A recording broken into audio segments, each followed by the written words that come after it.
I know you think you don't have much influence, but that's just another indication of the Barrett Prettyman influence and insightfulness. And that's a segue to this book here.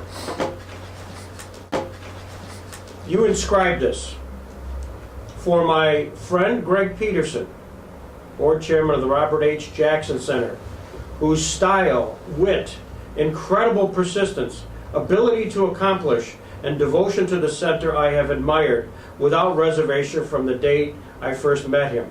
Today, you have a chance to change that opinion. Done.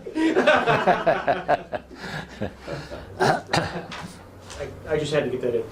And this is from your book, Death and the Supreme Court. This, you know, in a prior life, you were a reporter, subsequently to law school, and obviously you had, this had great success, this particular book. What caused you to write this particular book with a very handsome picture in the back, by the way?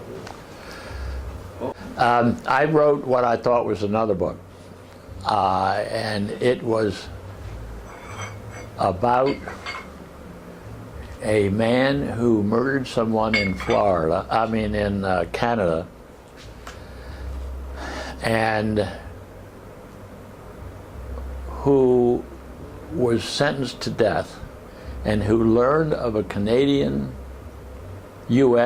treaty which said that if someone was deemed to be insane in Canada and was a U.S. citizen, and Canada wanted to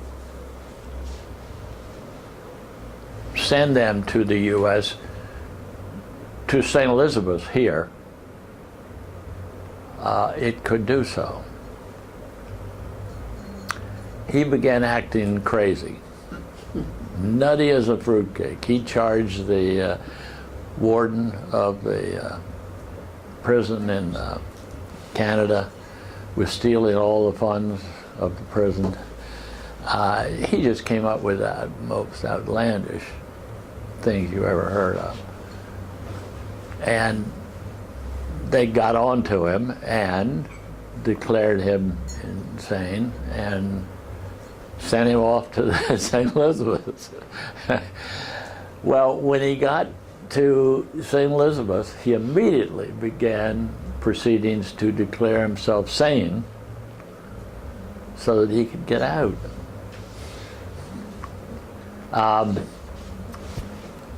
He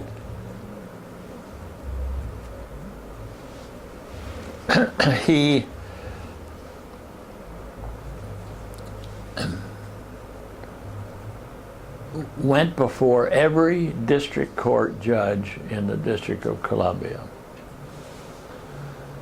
and until finally, when he brought still another suit, they didn't have any district court judges left. So they called on my father, who was a Court of Appeals judge, to try the case. Well, my father was a riot. He had never tried a case, and he would sit there and somebody would say, "I object," and my father would say, "We'll take a 10-minute recess," and he'd run back, run back to his chambers, come back, sustained. He did that for a couple of days, and this elderly black gentleman who had been sitting in front of me didn't know who I was. I was down from Yale. And he finally turned around and he said, "Lord God, that's the most recessing judge I ever saw." So anyway, he got out. I mean, he convinced the jury that he was sane. I interviewed them later. And The jury or the guy? The jury. And they said, why, he couldn't possibly have been insane. He was smarter than all the psychiatrists that he interviewed, that he put on the stand and so forth. He said he was smarter than a whole bunch of them. Well, of course, one of the indicia of paranoid schizophrenia is that he is smarter than practically everybody else, or can be. Yeah. So I followed his career, and he got into a little bit of trouble. I think it was a car accident or something, but didn't otherwise get into anything that real trouble. And died. Well, I wrote this story and sent it in to Harcourt Brace as a book, and of course they said it wasn't a book, it was a long article, and that I ought to, but they liked the writing style, and so they asked me to write a book about the Supreme Court that would reveal how the Supreme Court worked. So I did. And this book was a result. I